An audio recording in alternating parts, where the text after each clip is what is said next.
And here we are. Welcome back to the Redshirt Sophomore. We never said out. We're your hosts, MD and CD. Today, we're going back to the coaching carousel. That's right. We got three more coaches. Look, hopefully you guys liked their last video. All right. I thought we went into pretty good detail. All right, with those coaches and the potential outlook for those programs and those coaches. And that was a really good set of coaches.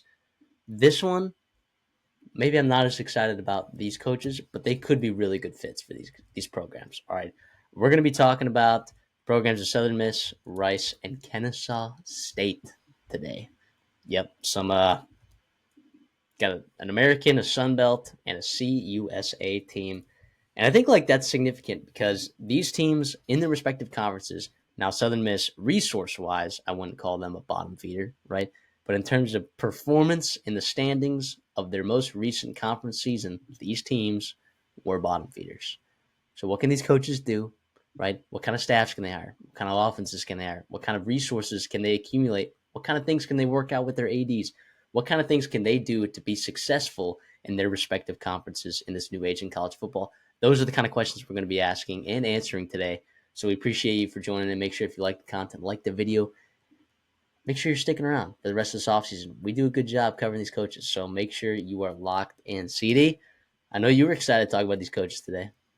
Yeah, without a doubt, you said it. Obviously, these three teams don't, obviously turn heads and keep people watching, I think, necessarily, but I think they're important, right? Not only for their programs, but for the future of their conferences. And like you said, they were bottom feeders.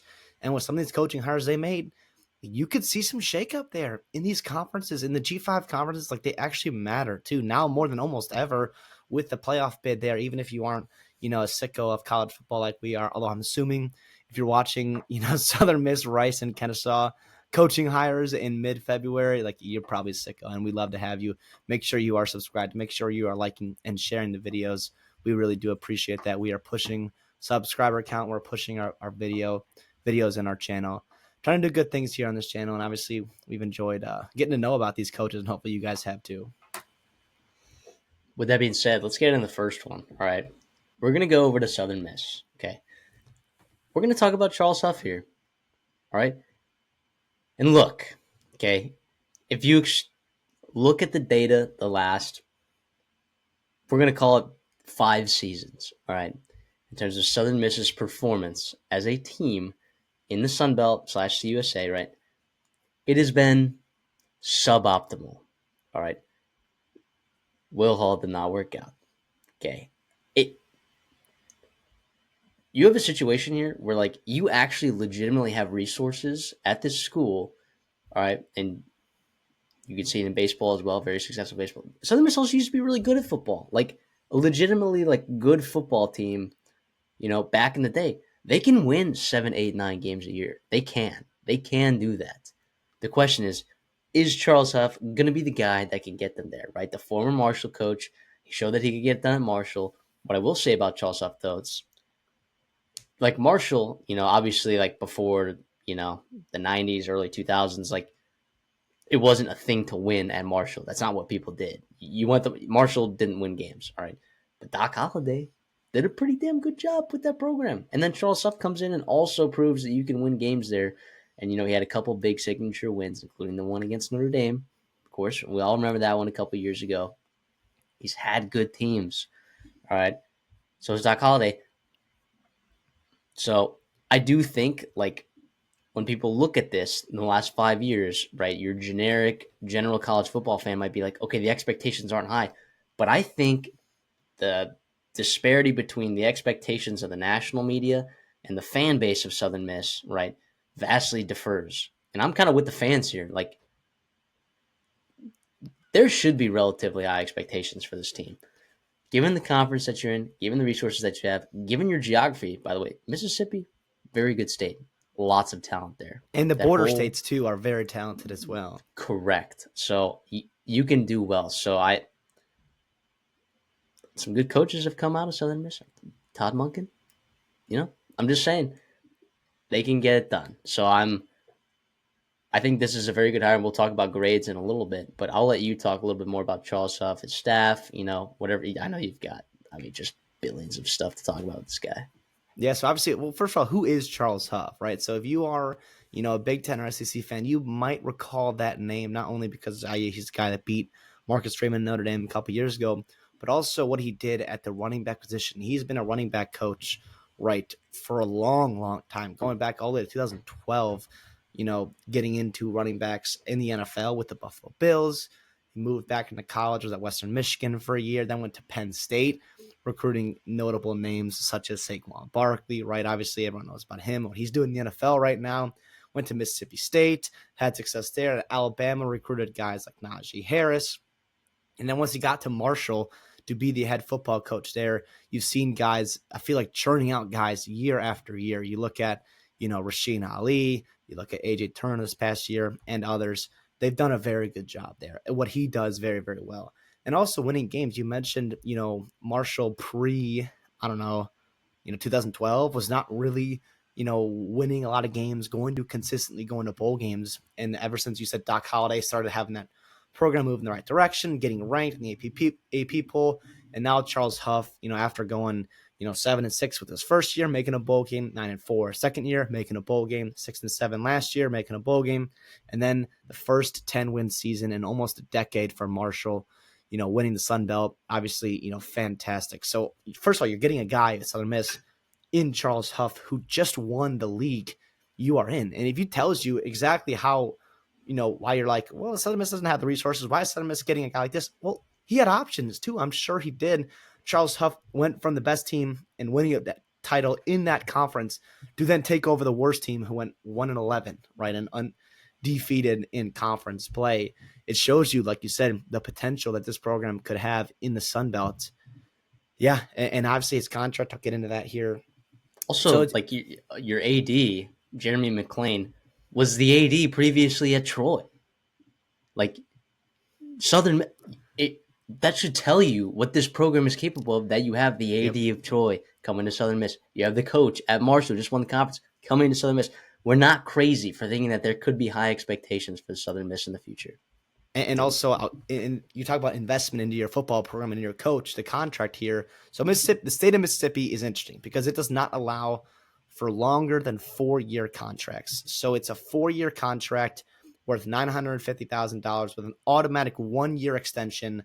This time coming December 7th on 2025. So he'll basically, with all due respect, it's a 5-year deal. About his salary, right?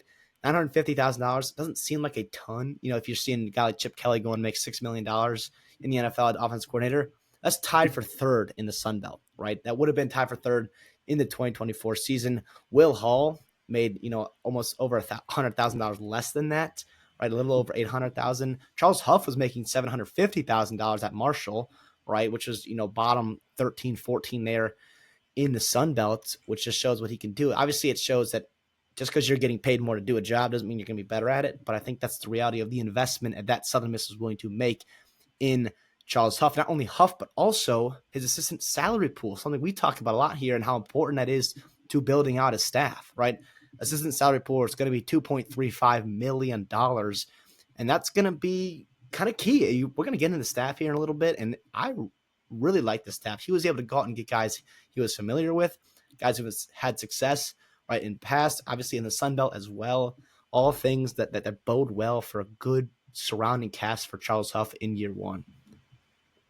Yeah, I'm with you, man. And Brian Vincent, he's getting what paid like $250 million, or sorry, $250,000, $300,000, like a fraction of what Charles Huff's made. Now Lou Monroe, we know it's a bit of a smaller program. That's a school where expectations are not very high, right? And we talked about Brian Vincent. I mean, we loved him as a coach getting hired, and he does great things the next year, even though we kind of pooped on Louisiana Monroe's roster. But I don't know. We'll see, like, what kind of roster turnover Charles Huff can have. Because if you remember, like, at Marshall, like, he he didn't inherit a bad team at Marshall, right? So it was very he was able to kind of ease into it, right? Like literally the year but after Charles Huff took over, right? The year before Charles Huff took over, they were at one point ranked 15th in the AP poll during that season with Doc Holliday. So to say that he was inheriting a bad team is very incorrect, So this is going to be definitely a bit of an adjustment because this roster, at least as it stands at the end of the season, haven't looked too much into their roster. We'll be doing a lot of that, in the coming months, as transportal gets whatever. There's a lot to build there, right? So this may not be a year one thing. And I know expectations are high for a lot of coaches in year one. But when we evaluate the grades for these coaches, right, when we'll talk about those later, like we're looking like, are they going to meet expectations long term, right? And I guess expectations should be 7, 8 wins a year, competing for your conference championship consistently, not necessarily winning it, not necessarily making it to the championship, but competing for it at least. So, I mean, I like it. And this staff, like you said, very interesting. I'll let you get into it. Yeah, so starting with the offense here, a lot of cohesion here, which I love, especially in year one stuff. Like you said, if they're going to get the most out of these players, I want familiarity. I want guys that know what they need to be doing. And this first offseason, it goes like such a whirlwind that there's like not enough time to like get acclimated with each other and like gain chemistry sometimes. So if you have that already, that continuity is so valuable, right? So starting with the offense coordinator, it's going to be Blake Anderson, right? If you recognize that name, he was previously at Utah State, right? He got fired there for some misconduct, some other things that obviously we've talked about before. Obviously, not good things. Hopefully, lessons were learned there. Obviously, terrible situation. I'm not here to cast judgment or anything like that, on Blake Anderson. I'm just here to tell you the facts here. The reality is, as a football coach, right, he has a lot of familiarity with the Sun Belt, right? So he was at Utah State. Before that, he was the head coach at Arkansas State. He also worked at Southern Miss under Larry Fedora, right, as an offense coordinator, QB coach from 2008 to 2011. All of his offenses have succeeded, right? Southern Miss, North Carolina, when he went with Larry Fedora, Arkansas State, Utah State, even all the way back to Louisiana Lafayette, another school in the Sun Belt. He's also done it in a multitude of ways, right? You've seen him have these elite high flying passing offenses. You've seen him having success with ground and pound in the run game too, which to me is very versatile, especially if you don't know what you have on your roster and maybe you can't, work on both passing and throwing, like getting elite pieces at both of those for you. You can pick one and obviously lean into that. And he's shown to be able to do that at a high level at both sides, which is obviously fantastic. Speaking of continuity, with Blake Anderson, he's going to bring over the O-line coach, Sean Coughlin. He had been at Eastern Michigan the past couple seasons. He was with Blake Anderson back when he was at Arkansas State. When they were together in 2019, that Arkansas State offensive line had 4 all Sun Belt selections. Very, very impressive what they could do there. That obviously parlayed him, Coughlin, into the Eastern Michigan, and Blake Anderson over his way to Utah State. Now with continuity with Huff and Marshall, right? So you're seeing the wide receiver coach, Aaron Dobson, coming over from Marshall with Huff. He, as a player, was a second-round pick in the NFL draft as a wide receiver back in 2013. So one, maybe a younger kid, but also continuity with Huff, recruiting prowess, success, all that kind of stuff, things you like to see. The running back coach, obviously, I'm sure Charles Huff will have a hand in his running backs, but the reality is Telly Lockett's also a pretty darn good developer as well. He's been with Huff for 4 years now at Marshall. He was second round pick, he worked with, like I said, Rasheen Ali, Kalen Laybourne, and most recently AJ Turner, right? And then lastly, on the offense side of the football, you've got tight ends coach Dalton Williams. He was with Huff and Lockett and Dobson, those guys at Marshall back in 2022 as an offensive quality control guy. Past 2 seasons, he's been an offensive analyst at Texas under Steve Sarkisian. Now, the overlap there is Sarkisian and Huff had crossover for a couple years at Alabama when they were both under Saban, I think in the late 2010s, right? 2019, 2020, and that kind of stuff. So obviously this offensive staff, to me, it's a young staff at times, but you have continuity there. You got people who have had success in the Sun Belt, right? Coughlin has had success at the offensive line. Wide receiver coach Dobson has had success in the Marshall in the Sun Belt. Lockett, success at Marshall in the Sun Belt. Dalton Williams with Marshall back, in 2022, and obviously Blake Anderson and all he has done in like 3 different stops in the Sun Belt, all having success there. I like it. I know it's a little bit young. I know it's maybe unorthodox, but the reality is I think it's a fantastic offensive staff, especially what he can do. And I talked about, being able to go out and get a guy like Anderson and keep some of your Marshall, younger, position coaches. Those are big deals. And that's why you have that assistant salary pool. That's $2.3 million, which is awesome. Yeah, I mean, like you said, continuity, familiarity. right? And just overall, you got some good coaches on there. I'm especially excited about Blake Anderson from a coaching perspective. Obviously, he is, like you said. I mean, he's had seasons where he's had a quarterback throw for 4,000 yards, and then all of a sudden turns around and is like the next year, hey, let's have 2,000 yard rushers. Like how many Utah State running backs went in the transfer portal a couple years ago or last year and had great success? And then how about Jordan Love, right? At the quarterback position. I mean, you have a resume, right? Jalen Royals at receiver. You have a resume of successful offenses, even some offensive linemen, right? For Blake Anderson and the coaching staff that he put together there, they got some guys, moving up into Power Five football. Several of them over the course of his tenure there. So that is one that I am especially excited about Blake Anderson there being the offensive coordinator. I think that's a really good hire, and I think that hire at the offensive coordinator spot was going to be very important moving forward. Yeah, and it sounds like, he did as good as he could have. Obviously, time will tell if it works out. Moving over to the defensive side, defensive coordinator is going to be Jason Seymour. Again, continuity and familiarity. He was the defense coordinator at Marshall the past couple seasons, obviously developing a guy like Mike Green, who was just wowing NFL scouts at the Senior Bowl and whatever he did put on tape. His defenses were top 25 in TFLs, sacks, third down percentage. Now, obviously, Mike Green had a lot to do with that, but you love to kind of see that aggressiveness and success in key spots, key statistics there. Defensive backs coach is going to be Dominique Bowman, right? Again, Marshall back in 2021 was coaching DBs there previously at Arkansas and UNLV before this past season. The cornerbacks coach is going to be Tavez Calhoun. He was cornerback coach at West Georgia, right? So he also played corner for Mississippi State. If that name sounds familiar to you, played in the NFL. High school DB coach in Mississippi, also GA for Mississippi State. Things you like to see there, right? With recruiting ties to the state, familiarity to the state, high school connections, all that kind of good stuff for the staff. D-line coach Brandon Deirdrick, right? You're looking at most recently at Ole Miss, then was at EMCC, right? The Last Chance Community College there, JUCO. Also worked for Tennessee, had a 7-year career at defensive end, played for Alabama back in 2005, won a title in 2009. Again, consistency, continuity within the state there, recruiting prowess, things you love to see.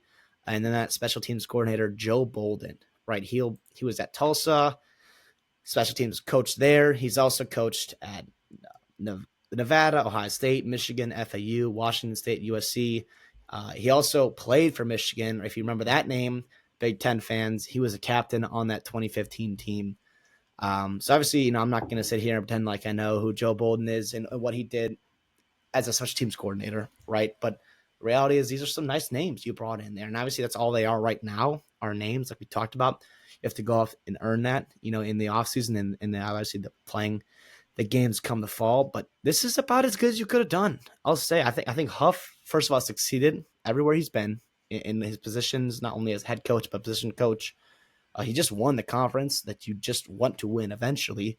I think the expectation is not crazy to say that Southern Miss can be competing for Sun Belt titles. Not that they will in 2025, but the fact is that they could be eventually, and more so should be, I think is the right term.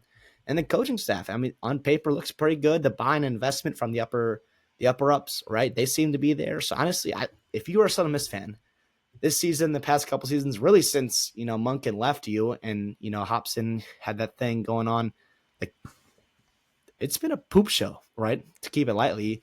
This is about as good as you could have done. I think you're sitting here and maybe you were concerned about what you could have landed and attracted, in this coaching carousel, but you got lucky, I think, in a year where you didn't see a ton of Power 5 or Power 4 openings, and you put yourselves, I think, towards the top of these head coach opening spots and able to get a very qualified, very successful candidate in Charles Huff, right? I'll give it A minus, right? I think he's going to exceed expectations. I think he's a guy that you've seen him done it at Marshall. You've seen him do it at Alabama, Penn State, Mississippi State, all those kind of things. I think he will succeed here. And I think he will exceed expectations. I think he will do what he needs to do. And if he's here for 10 years, great. If he's only here for 4 years because he had great success, that's great too. I think that's a good problem to have. But as we stand right now, I'll give it an A minus. So when you talk about expectations, are you talking about fan base expectations, or are you talking about national media expectations? My expectation, as I'm putting Okay. myself as a Southern Miss fan, right? And So correct me if Southern I'm Miss fan wrong. expectations. Yeah, I think the reality is, if he wins a Sun Belt title, like this is exceeding expectations. I think to me, like, I don't well, I know. guess I don't know about that. I think you have. I mean, they have struggled in the Sun Belt, right? So they've been in here for True. 3 years, and they're 8-24 in conference, right? Hmm. Now, they were pretty consistent before that, making bowl games, right? But that to me is like pretty low bar, I think, to reach for this program, especially in the Sun Belt for them.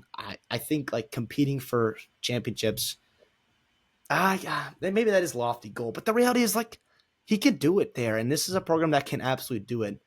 I wouldn't be surprised if he's competing for titles, Sun Belt titles, if that is. And if he Well, I wins one, mean, obviously, boom.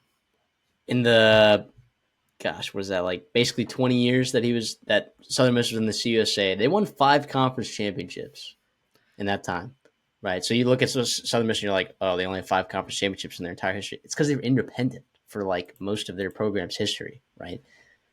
Like, I think the expectation as a Southern Miss fan is to win 7, 8, 9 games, and again compete like. And during his tenure, if he wins one, I think that's the expectation. If I'm being honest, I get that they've struggled in the Sun Belt, but I think when you hire a guy like Charles Huff, right, who just won the Sun Belt, right, the expectation is that he's going to win one for you at some point. I think this is a great hire. All right, I also think that defensively, I think he values that a lot, particularly as a running backs guy. And Southern Miss, if you look back the last decade, okay, every single winning season that they have had a top 80 defense, and when they don't, they do not win games. Go back every season the last decade, they are a top 80 defense. They've had a winning record. If they are not a top 80 defense, they have a losing record by a lot. All right, so I'm with you. I think this is a great hire. Okay, I think my expectations for this program, I think might be a little bit higher than yours. I think if I'm a Southern Miss fan, I'm expecting success. I am. Okay. Like you can do this. You have the resources, you have the geography, you have everything you need to win. So, and I'm going to give this a B. Okay. And when we talk about our grading scale, CD9's grading scale goes like this. All right. B is your meeting expectations. Okay. A is your exceeding expectations. You know, uh, C is you are not meeting expectations. And then I don't think we've ever given out a D, right? So I'm looking at this. Yeah, a B, by the way, is a great grade to give. If you're going to hire a coach and he meets expectations, like what? Like that's a great grade for me to give. Um, the caveat there is I'm worried about not necessarily worried about roster construction, but he did inherit a good situation over there. I think he is a good recruiter. Don't get me wrong. Um, it is a little bit you know different having to build up a program. I mean, all the programs he's been a part of have been either like insanely high functioning programs, right? Like 2018 Mississippi was, coming off a run like with Dak Prescott. So that program was, pretty hot at that point. Penn State, Alabama, high flying programs. Now he did work at Western Michigan, but that was 2013 Western Michigan, who, by the way, was awesome, right? Like he hasn't, you know what I'm saying? You know what I'm saying? 2011 Vanderbilt won 9 games, I'm pretty sure. Like he everywhere he's been, yes, he's won, but it's also been teams that have been, had very functional rosters and stuff that was already put together for him when he walked in the door. So this is not to bash him or anything. I think he's a good coach. I do think though, like if you didn't have the year that you had here at Marshall, like Charles Huff was not in a great light in fans' eyes in heading into the 2024 season. There were some games that they should not have lost in 2023. There were some bad coaching decisions, right? There was some underperformance at certain positions. You missed on your quarterback, right? So I don't know. I'm just not all in on Charles Huff. I think he will meet expectations. I'm just not ready to say, yeah, he's going to exceed expectations, meaning multiple conference championships, right? Several 10-win seasons, you know, even when conference realignment rolls around, like Southern Misses in talks, like that's exceeding expectations to me. Um, Now, the thing is, if he's there for 3 years and wins one conference championship in 3 years, and then leaves to go somewhere else. I think that's also probably exceeding expectations too. I guess Without a doubt. timeline also matters in this as well. So, but I'll give it a B, and boy, I like this hire. It's B not for crazy boy, at I all. like this hire. Yeah, just picking back off your, top 80 defense statistic there. So Marshall was 79th in total defense and 42nd in scoring defense. So that'll play. That'll play for you without a doubt. If they can parlay that into this season, a lot riding on him and his staff. Yeah, you also have I mean, in the Sun Belt, all right. I think you need to have a really good defense because of the level of athlete in the Sun Belt is heavily underestimated. You know what I'm saying? Like offensively, I think some of the offenses are pretty heavily underrated because they have some pretty elite athletes in the Sun Belt at receiver, at running back, at quarterback.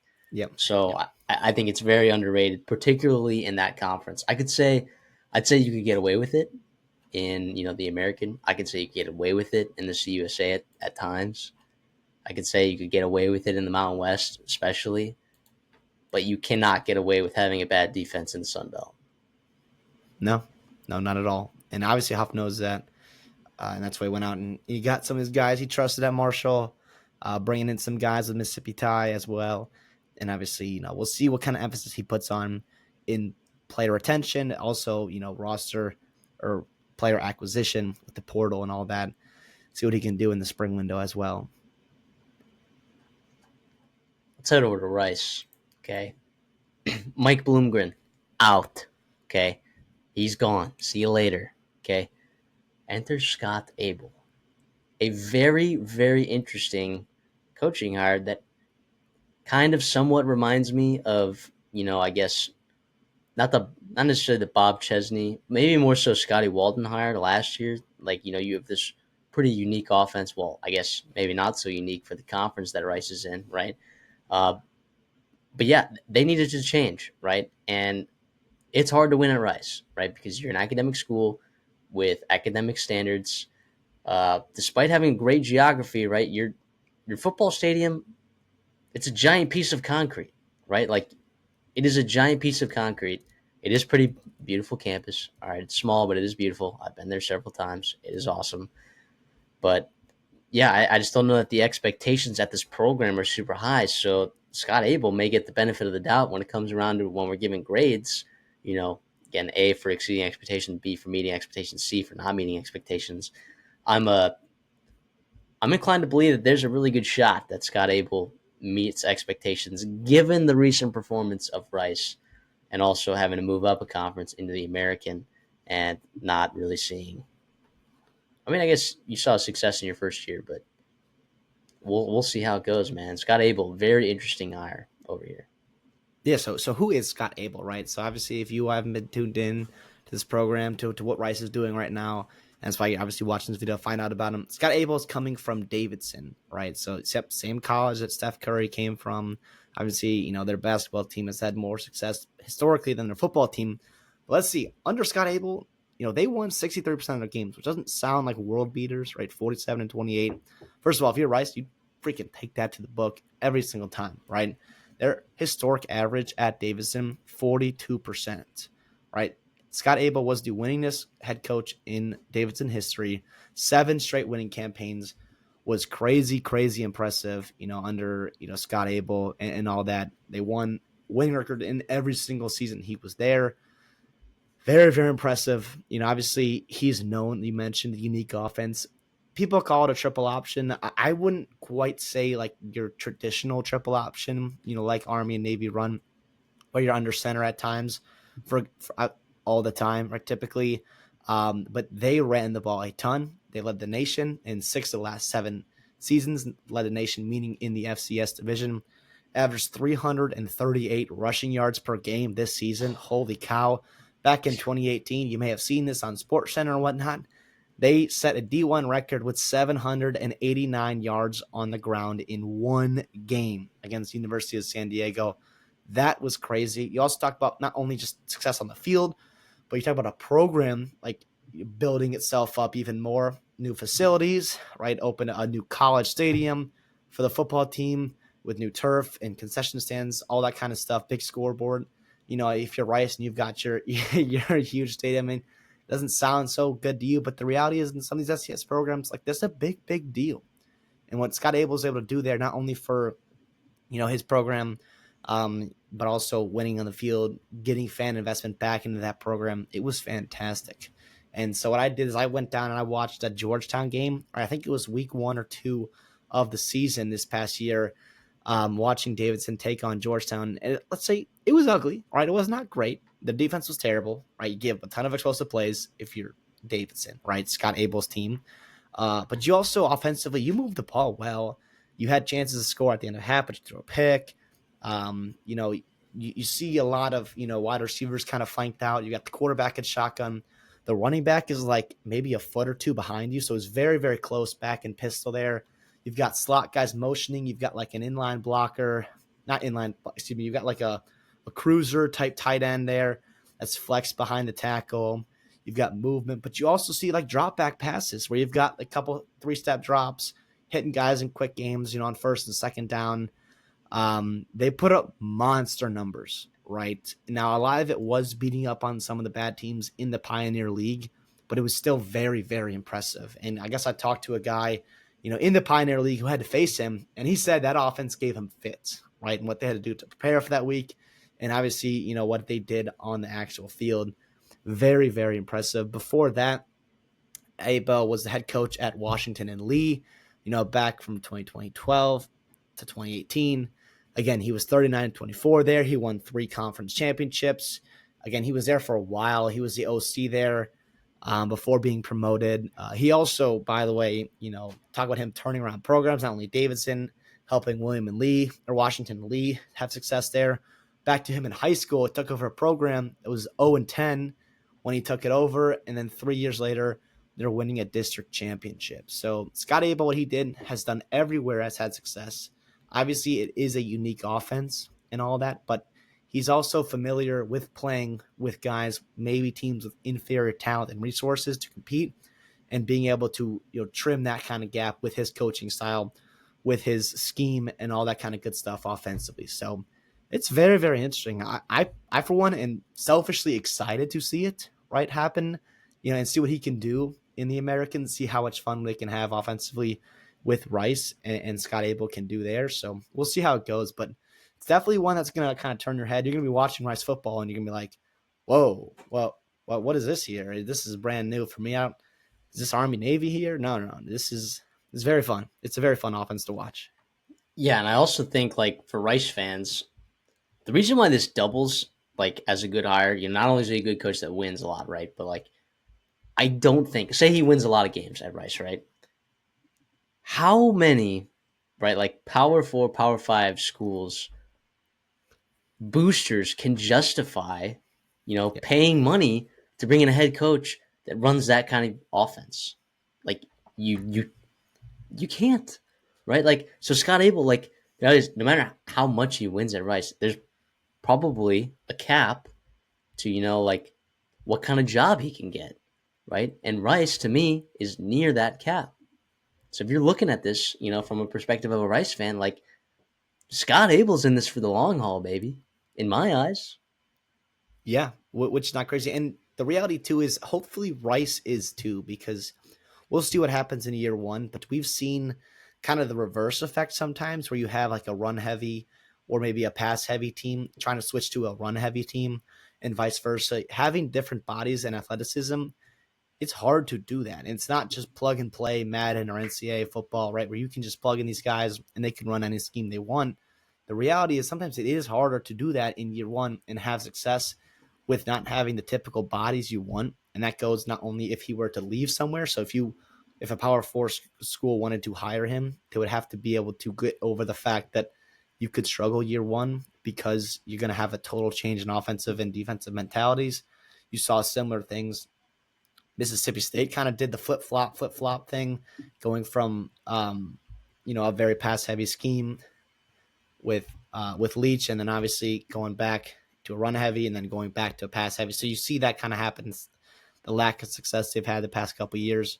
We'll see. I think it might get trimmed down just a little bit because of the defensive talent and more so lack thereof in the American, where you can see these teams and also the success that Army and Navy had running the triple option in their first couple years in that conference, and what that can do the past couple years. So we'll see. But you mentioned that's a great point you bring up where, yeah, it's almost a double whammy where if he has success, you're not too worried about him taking other jobs. It would have to be the perfect fit for him to go somewhere.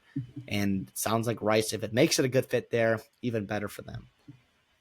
Yeah, he's going to be getting. I mean, Mike Bloomgren made over 900K. Like I imagine, I don't know what the numbers are. I couldn't find them honestly. I imagine he gets paid over $1 million.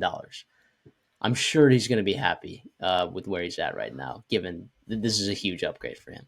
Plus, he gets to live in Houston too, and again, that's a beautiful place down there. Obviously, you mentioned the talent and what the kind of hotbed is there, but how hard it has been for Rice to attract talent because of numerous factors. Not only just because it is talented, Rich, there doesn't mean everyone wants to go to Rice or stay home. And you also have a lot of hands reaching into Texas and Houston area trying to grab different pieces. So, potentially they're on 8 ball. But if you've got also your perfect ideal bodies, what you want on the offensive line, in your slot with your running backs, with your quarterbacks, like those are guys that may not be as rated as high because maybe they don't project to the NFL like some other, big 6'5", 6'6" kind of offensive tackles that are going to Texas and Texas A&M kind of do project as, but they also can fit your scheme and run it to a high level where they are, playing at a above or plus level replacement level for you. Yeah, it's also very, very interesting things to think about. And how he kind of develops his players, kind of roster retention, you're seeing player acquisition, all that kind of stuff. And that'll be interesting to see what him and his coaching staff kind of decide what they're going to be able to do with this 2024, 2025 roster that Rice has right now. So, what are we looking at from a coaching staff perspective? Like, is there a lot of turnover here? Is there a lot of bringing over from Davidson? Well, what's going on here? You've got a little mix and match, right? So you're mixing in some kind of new guys, right? But you're also, retaining a couple of old guys. I'll start with the retention there. Guys that were on the 2024 Rice staff. So it's going to start with defensive coordinator John Kay. He is promoted defensive coordinator. He's the LB coach for Rice past couple years. He's now the defensive coordinator and the LB coach. Kerry Cooks is your safeties coach. He was a defensive analyst at Rice. He was also at LSU for 2 years before that, and all the success they have had developing DBs and that kind of stuff is very nice to see. Lastly, third guy, also on the defensive side, also in the defensive backfield, Jeremy Modkins, the cornerback coach. He has had success with Rice, and they've had actually pretty solid DB play the past couple of years, despite some of their limitations under Mike Greenbloom. So again, that's Bloom Green, excuse me, not Greenbloom. Bloom Green. So yeah, that's nice to see some continuity there, especially on the defense side of the ball where Scott Abel, who's going to be having his hands full offensively, he can have that continuity with the old staff, the old coaches, and that chemistry there to kind of run things defensively while he focuses his whole attention on the offense side of the ball. Real quick to backtrack, finish up with the defense side of the ball while I'm here. The outside linebackers coach is also going to be the special teams coordinator. That's going to be Mark Hogan. He was on Abel's staff back at Davidson. He was also at Charlotte the past couple of years. And then Ty Warren is the D-line coach. He was coming over from Stephen F. Austin. He has, also coached with Jonathan Wilkins, who is the running back coach for you. So there's some connections kind of there. On the offensive side of the ball, a lot of these guys, because it's going to be that new offense, that triple option, whatever you want to call it, they're going to be familiar with Scott Abel and what he wants to do there. So the offensive coordinator / offensive line coach is going to be Vince Munich. He was the O-line coach at Davidson, as well as the run game coordinator. So he's obviously very familiar with those kind of keys and what they want to be doing there. Porter Abel is going to be the pass game coordinator and the quarterbacks coach. He was coming over from Davidson as well. And same as Austin Eisenhofer, he'll be the run game coordinator and inside receivers coach. He coached at Davidson for a while. He coached tight ends. He moved the slot receiver. So he's done a lot of things for this offense. He's very familiar with this offense because he ran it and he played for Scott Abel back at Washington and Lee from 2012 to 2014. He was a captain on that team as a running back / slot back. for Scott Abel at his time there at Washington and Lee. So obviously familiarity there. Like I said, Jonathan Wilson is going to be the running backs coach. Brian Brown, outside receivers, and Wayne Lindbergh, tight end as coach. So if you're a Rice fan, get used to some of that terminology where you have inside receivers, you've got outside receivers, you've got slot backs, running backs, tight ends, all those kind of things you want to be familiar with as a program to be able to kind of get this new offense and everything that'll be going into that. Yeah, a little bit different. I will say, like, it's a bummer that Dean Connors transferred. I think Yeah. he would have. I think he would have done really well in the system. Now, okay, at Houston with Willie Fritz, he's going to be just fine. He's going to be just fine. And honestly, like, they hired Scott Abel right early December, and Dean Connors, he didn't answer the transfer portal till after Christmas, so he had time to talk to Scott Abel, and I think he probably made the decision that he thought was best for himself. But from a roster perspective, it'll be interesting to see what Rice is able to put together next year. But like we've been talking about, him and this staff, like they win ball games and they overperform their talent and generally exceed expectations, which could maybe give you a hint to what I think about this hire. So, Yeah, real any quick other thoughts? to finish off that staff there. So Lou Carella is going to be the head strength and conditioning coach. He was at Charlotte the past couple of years. He's been a strength and conditioning coach for a long, long time now, almost 2 decades now. He was named a master strength and conditioning coach by the Collegiate Strength and Conditioning Associate, whatever that means, but it's obviously a pretty high title, as well as he was the strength coach of the year, right, back in 2018 under Buffalo, under Lance Leipold, right? So he's seen that and obviously had a lot of success there in the G5. Lance Leipold carried it over to Kansas. And then on the football ops side, right, we talked about this with some other programs and how important that this is more than ever, especially if you are going to be overhauling this roster potentially or trying to find fits for a lot of these guys that are maybe changing positions or changing how they play the football, their football position. So chief of staff is going to be Nick Decker. He was the director of football ops at Davidson. He was also at Charlotte doing director of football ops there. So obviously a lot of experience doing that, familiarity and continuity with Scott Abel.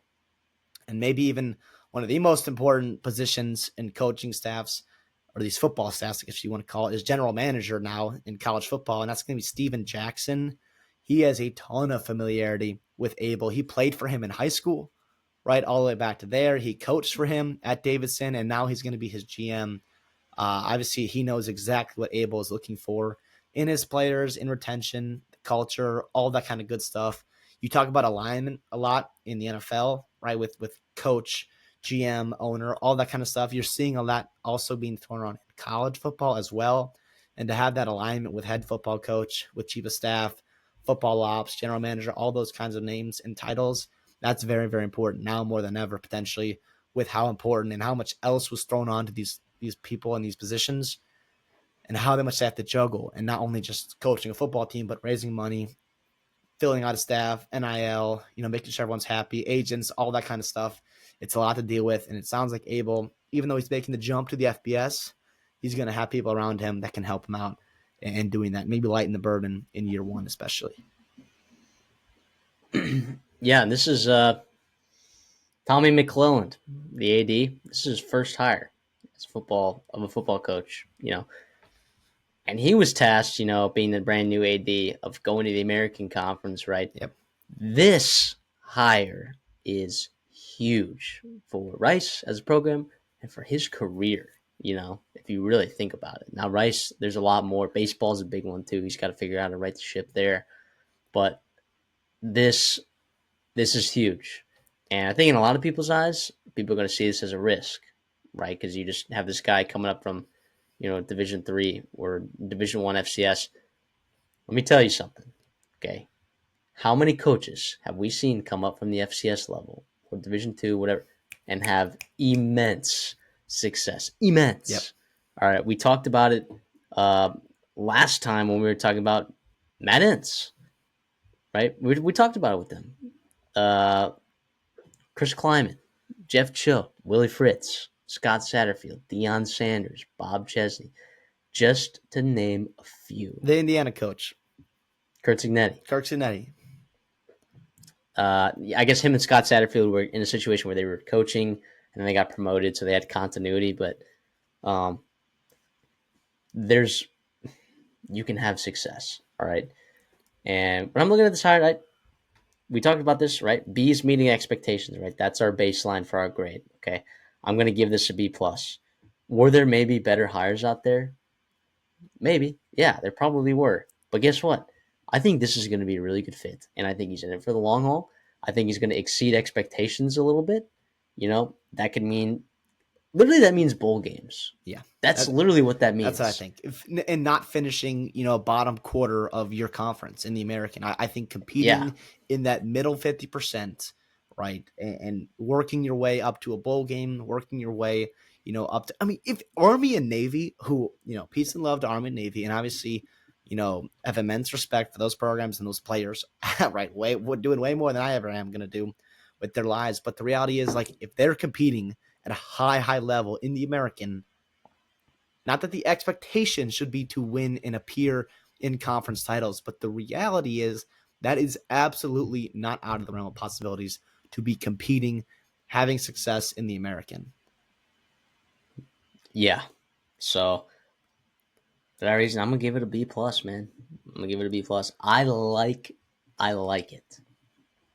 Listen, I am high in this hire. I am, but I'm going to be a little bit lower. I'm going to be a B, which meaning he's meeting expectations, which means you should be happy as Rice fans for sure if he's able to do that and turn around, right the ship of this program.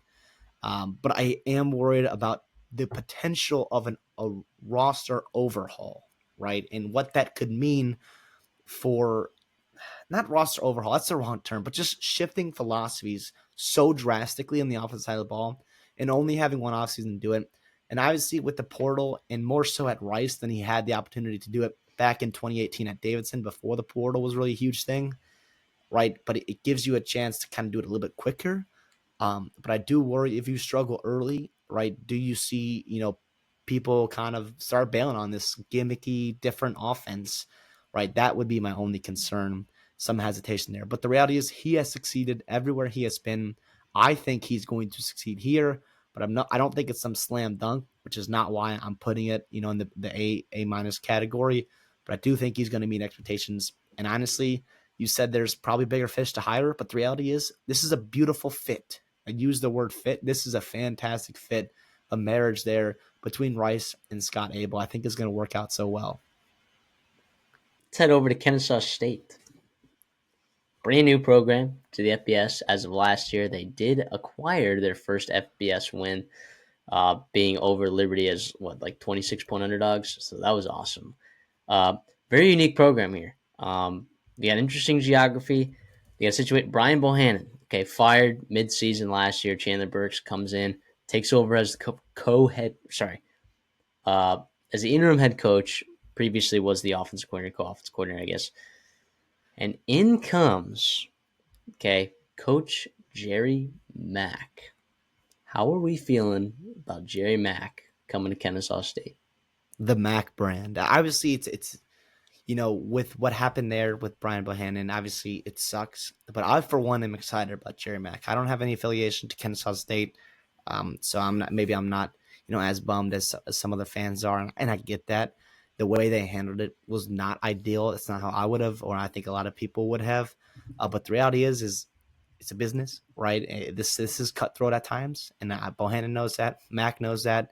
Overton knows that. The AD. And obviously, I feel like honestly they got a guy in there that could have success there, at Kennesaw. And the reality is getting back into Brian Bohannon. How did we get where we were? Where he was fired after a rough start.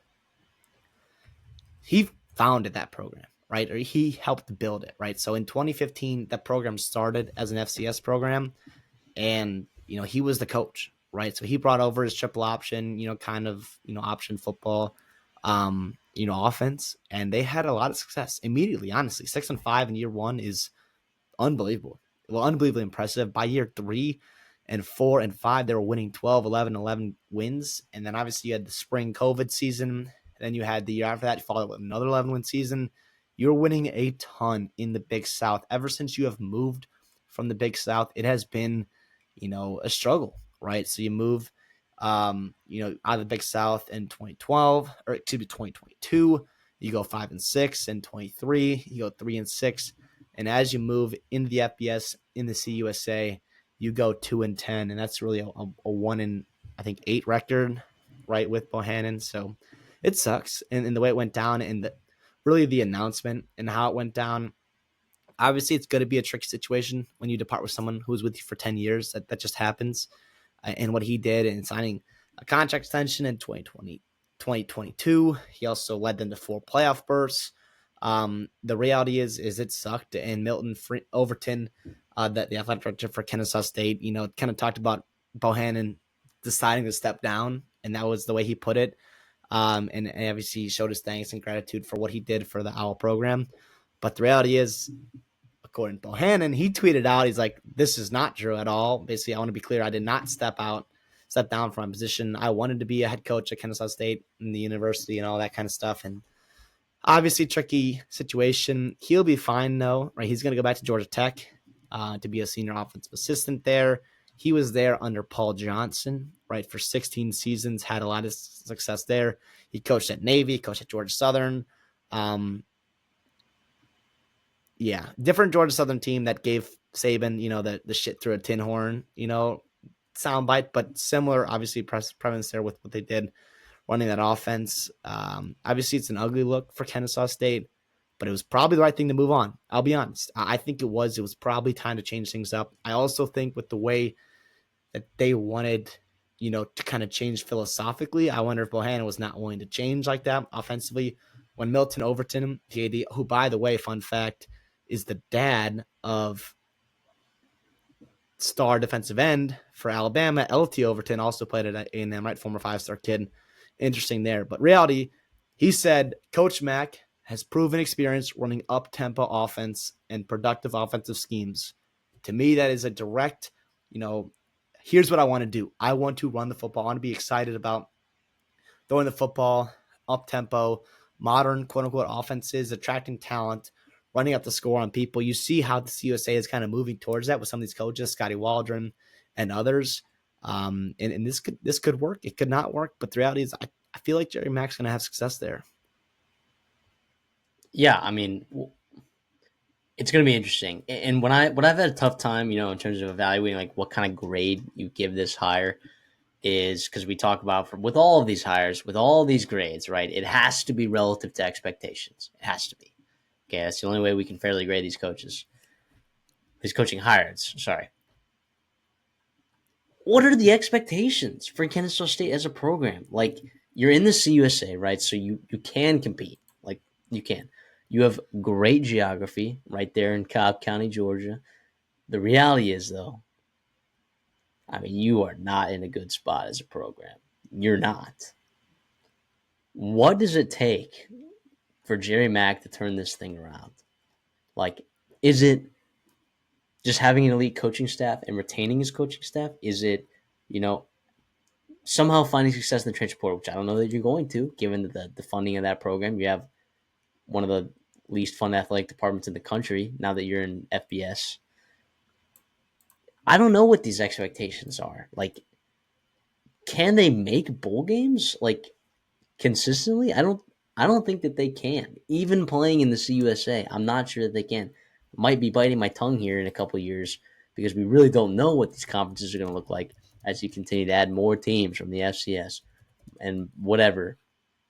And this is a program that's had success in the past, I guess, and that hasn't stopped James Madison. It hasn't stopped Jacksonville State. I mean, even Sam Houston, who we thought was in maybe a bad spot, took a huge jump in year two. Right, had a great success there. Coastal Carolina, Appalachian State. I mean, you're talking about a bunch of teams that coming up from the FCS, like Georgia Southern has had success. I mean, like teams have been able to come up, and been able to compete. So feels like there shouldn't be a reason why Kennesaw State can't do the same. But at the same time, I just look at this program and I'm a little bit concerned. And you weren't going to get a flashy hire. That just wasn't going to happen. But I think a coach like I gave Rice a B+ for hiring Scott Abel. I think if you hired Scott Abel at Kennesaw State, I think from terms of fit, that's an A hire for me. Yeah, but like, it's interesting because like Brian Bohannon runs like a similar kind of offense, right? Where like, Hmm. so Yeah. what would Scott Abel have done that Brian Bohannon couldn't? I don't know. I think a fresh start would have been. I think it's just a good thing. I don't know. It's very intriguing. I've been trying to find the contract details, but they're not yet public. And I would love to see the kind of number they're working with, to see the assistant salary pool they're working with, all those kinds of key factors that see the level of investment to convince a guy like Jerry Mack, who has had success in a lot of places he has been at, right? Who had options, who was the running back coach for the Jacksonville Jaguars in the NFL last season, who a lot of coaches in the offense, a lot of coaches in college football are fleeing to just get to the NFL, to have success there and just to be there instead of being stuck in college. He comes back and takes this job. I think there had to have been some kind of alignment, some kind of investment. And I talked in their opening press conference, there did seem to be some optimism. Now, obviously, it could be coach speak. And obviously, you're going to have good things to say, about the people who just hired you and the person you just hired. So there's going to be that kind of, building it up, maybe more than it maybe should be. But it seemed like they were optimistic. Jerry Mack is. It made me optimistic in what they can do potentially, at Kennesaw and compete for bowl games. Honestly, I think the expectation for them right now should be competing for bowl games. And if you make one, every other year, whatever it may be, that's awesome. And to me, that would be meeting expectations because right now, first of all, you're in a wide open conference, right? We just saw how crazy it was. You've seen people come from the FCS, Sam Houston State, right? Year two, Jacksonville State, year one. Both those guys had, and year two, Jacksonville State did. I know Rich Rod was a different story, but they both had success and a ton of it early on in the CUSA. I don't think it's crazy to give Jerry Mack and Kennesaw State the opportunity to have that. Now, am I going to expect it? Day one, year one, potentially not. You mentioned, this roster is not in a great spot. Now, Mack is a very good recruiter, and I do think he can get it done. I do think that the staff they brought in is very interesting. I think it had to have been some kind of level of an investment to bring this staff in because I don't think you leave some SEC jobs. I don't think you leave some other Sunbelt jobs, leave having success in Europe, right? And we'll talk about that to come to the CUSA, to come to Kennesaw if you do not believe in the future of this program and the investment that's happening there. So we'll see. We will see. Obviously, it's all hearsay right now. Obviously, we're breaking it down as best we can, and we don't know. We don't have a crystal ball in the future, but it's one I think that honestly excites me for what Kennesaw can be under Jerry Mack. Yeah. I don't know. And also historically as a program, right? You've won games, right? But you haven't had a lot of NFL talent, right? Like that's not a very good selling point for your team. You've had one draft pick in the entire history of the program. Maybe that's not fair, right? Because you're FCS, so it's And you're tougher. also a brand new program too from Yeah, 2015. right. So Travis Bell, pretty darn good player, mind you. So we'll see. I mean, as they start to build a little bit more repertoire. I mean, Georgia Southern was a pretty young program, when they came to the FBS, and they at some years have absolutely kicked ass. So who knows? And again, the geography helps. Georgia Southern, Kennesaw State, Yeah. you're over North there in the Atlanta. state of Georgia. Yeah. Yeah. So I when I'm looking at this, and all right, I guess before I get to my grades, you better talk about this staff here. So Yeah. Well, let's start with Jerry Mack and what he has done, right? So I mentioned he was the running back coach at Jacksonville Jaguars last season. They were, by the way, 11th in rushing offense and yards per carry. They had ETN, who was banged up, Tank Bigsby also as well. A couple of SEC guys there that had success for them this season. Before that, he was with Tennessee, right? And learning under Josh Heupel. He mentioned how Josh Heupel was a mentor for him. And obviously, you talk about running up tempo, productive offensive schemes, look no further than Knoxville if you're Josh Heupel there, or if you're Jerry Mack looking at, what you've done and been a part of at Josh Heupel. He coached running backs there, and Jabari Small, Jalen Wright, Dylan Sampson, a couple of NFL running backs in those couple of years. He was there recruiting and developing those guys. Pretty impressive. Before that, he was the offensive coordinator at Rice. We just talked about Rice, and Mike Bloomgreen. He was the offensive coordinator there in 2019 or 20, yeah, basically 2017 to 2020. And when he was at Rice, he ran, more of a modern and spread kind of offense. You saw a lot of shotgun. You saw a lot of three wide receiver sets, a lot of pre-snap motion, which I think will be things that will get fans excited about potentially what this new offense can look like. Before that, he was the North Carolina Central. He was the HBCU head coach of the year back in 2016. In 4 seasons he was there, he was 31-15. Won at least a share of the MEAC title 3 times in those 4 seasons. Obviously, having success was at South Alabama, wide receivers coach, Memphis, Arkansas Pine Bluff, all the way back to Jackson State, other programs there. So he's been doing this for a while, about 20 years of coaching experience. Finally gets his shot in the FBS as a head football coach, but he's been a head coach before, right, at North Carolina Central, which is nice to have that kind of experience, right, being a head football coach. Getting into his staff, right? So starting offensively at the offensive coordinator spot, it'll be Mitch Militello. He was a guy that's been a long time Josh Heupel assistant, worked with quarterbacks at Tennessee and UCF, and I believe at Missouri as well. Drew Lock, Mackenzie Milton, Dylan Gabriel, Hendon Hooker, Joe Milken, Nico Iamaleava, all those really, really talented quarterbacks he has worked with and obviously developed as well. That's exciting. Obviously, it's going to be a drastic step down from the talent that Nico has to whoever you're working with in year one. But I also think that the continuity with him, with Mac being at Tennessee together, and also having that success and that familiarity with Heupel's offense, you saw a guy, in Southern Florida, have success, I think, early on potentially with that in that kind of offense, in that tree, I guess. The tight ends coach, who's also going to be the special teams coordinator, be Kyle Blocker. He worked with Mac when he was at Tennessee. Before that, he was a special teams coordinator. Before getting hired, most recently, he was special teams coordinator at Miami, Ohio. And obviously, we know how well coached they are and how good they are situationally. The O-line coach, Jay Clements, was the O-line analyst at Mississippi State and UNC the past couple seasons. Also a GA at North Texas as well. So honestly, pretty young and pretty new to the position. So we'll see how that goes. The RB coach is going to be Ashton Walter. He was the offensive assistant at Tennessee with Mac. Obviously familiar with Mac because he was a running back under Mac at Rice. He was a leading rusher for them back in 2018 when Mac was calling plays for them. So that's kind of cool to see that full circle. Again, younger guy as well, only 5 or 6 years out of college. And the wide receiver coach, this one is exciting, right? Because you're going to be bringing this new style of offense to Kennesaw. And so the wide receiver coach is going to be David Whitlow, and how important that position coach is going to be. He's the wide receiver coach at West Georgia this past season. They had a heck of a season offensively, set a ton of records. And they also are a program that, I think just moved up to FCS. So having that familiarity with like being a new kid on the block, with Kennesaw moving up to FBS is kind of fun. They averaged 31 points per game. They were a top 20 passing offense.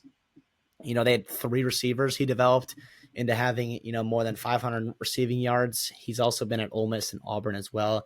He's a guy that you talk to people, that you read things, like he's a young, rising coach, or you call it, in this game. That's a fun one, I think, to land if you're Jerry Mack, especially with, how important it's going to be to nail the offense this year. Defensively, this is where it gets fun, right? The defense coordinator, I kind of teased earlier, bringing over a guy from Europe. So Mark Mattioli, right? It's a wild hire, by the way. He was the head football coach of the Paris Musketeers of the European Football League.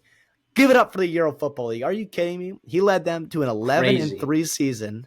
He was also the Parma Panthers head coach in 2021. He led them to the first Italian league title since 2013. But don't worry, he has coached in college before. He was at Vanderbilt and Stanford.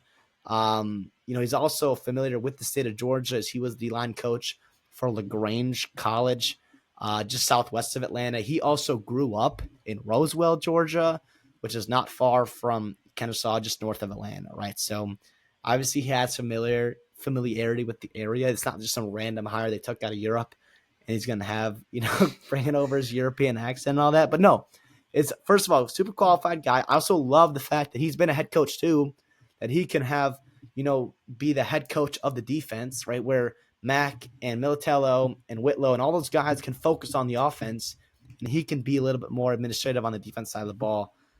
Is very interesting. Taking a short breath. D-line coach is going to be Jonathan Bradley. He was just at South Alabama as a D-line coach, so obviously familiarity in that region there. They had a very good run defense this year. He also, I think, had crossover with Jerry Mack. His connections were Jackson State. I don't think they were there at the same time, but he coached. He was the assistant D-line coach when Jerry Mack was um, at NC Central, right? Excuse me. And they also played together at Arkansas State early in the 2000s. So that's very fun to see that come full circle again, having familiarity with what he wants and that chemistry on the defense side of the ball. Safeties coach is going to be Granville Eastman.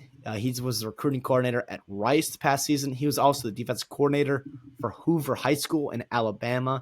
You know anything about Alabama football high school? That's a very, very good program there. He was also DC at Alabama A&M before that. And then also he was with Mac as his defense coordinator at NC Central. So more familiarity there. The LB coach is going to be William Peruta, there, was a defense coordinator and the LP coach at Mississippi College in 2024. He's also familiar with the CUSA, having coached at Liberty and also the region there with Coastal Carolina and Troy. And then the cornerbacks coach is going to be James Williams. He was at Alabama State past couple years. They had a very good secondary, very good defense there. He also played at Texas Southern as a running back and a DB, and then also played in the NFL as well. So this, to me, it's a very interesting staff. Obviously, you've got guys coming from everywhere, right? The Europe, you've got Tennessee, you've got some influence there with NC Central, some Rice guys. So kind of his 20 years of coaching experience and what that has done, all the connections he has made, it's coming in handy right now, and he's assembling his first staff for Kennesaw. So obviously, it's not going to be these crazy flashy hires, like Ohio State getting Chip Kelly and Jim Knowles, or Penn State getting Chip Knowles, whatever it may be. But the reality is it's not a terrible staff, I don't think at all. And that's what leads me to believe that the investment and buy-in and the alignment at Kennesaw is maybe better than it has been, right, at times. And also, the money-wise is there as well. Yeah, I think they can meet expectations. I mean, you look this past season, 2 overtime losses, another close loss to Middle Tennessee State where they scored 5 points, 2 wins. I mean, like, this is a conference where they can compete for sure. Will Mac meet expectations, though, is the question. I'm not sure that he will. I'll give this a B minus higher, but honestly, I don't know. Like, see, the thing is, I give this higher, and it's like, I don't know realistically how many better candidates were out there for you, that would be willing to take this job. I'm just sure that they were out there. I don't know, but I like the hire. B minus is not. That's not me saying, oh, this is an absolutely garbage hire, because we gave some C's for some hires, and it's turned out pretty well. Gave some A's. They're turning out pretty well from last year. I think that this is going to be fine. Uh, but it's just complicated, right? When you're moving up, from FCS to FBS. We'll see. But again, like we've been talking about, this conference is beneficial, right, to someone who's trying to move up from, lower tier Division 1 to FBS. So I'll give it a B minus, and that's not even that's not a bad grade. I mean, Not at all. I've given out 1A, like in our. So Yeah. that's a good grade. No, I'm a little bit higher. I'm at B, just flat B. I think he will meet expectations, right? Whatever that may be for you. I think it's bowl game, competing for bowl games. I guess that's exactly what I think he's going to be able to do. The reality is, it couldn't get much worse, right, than it was, especially offensively. Last year, you had like 1,600 passing yards. You had like 1,300 rushing yards. You had less than 3,000, basically less than 3,000 total yards about, and that's pretty ugly, right? And I do think the schedule, you're going to be playing just about everyone in this USA, right? Just about. And in 2020, and by the way, is Delaware State moving the CUSA? Delaware. Or they Mac.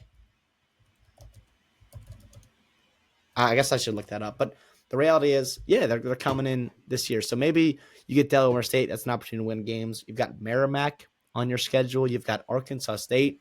starting a home and home with you there. So obviously familiarity with Mac, who played at Arkansas State, a couple of coaches as well.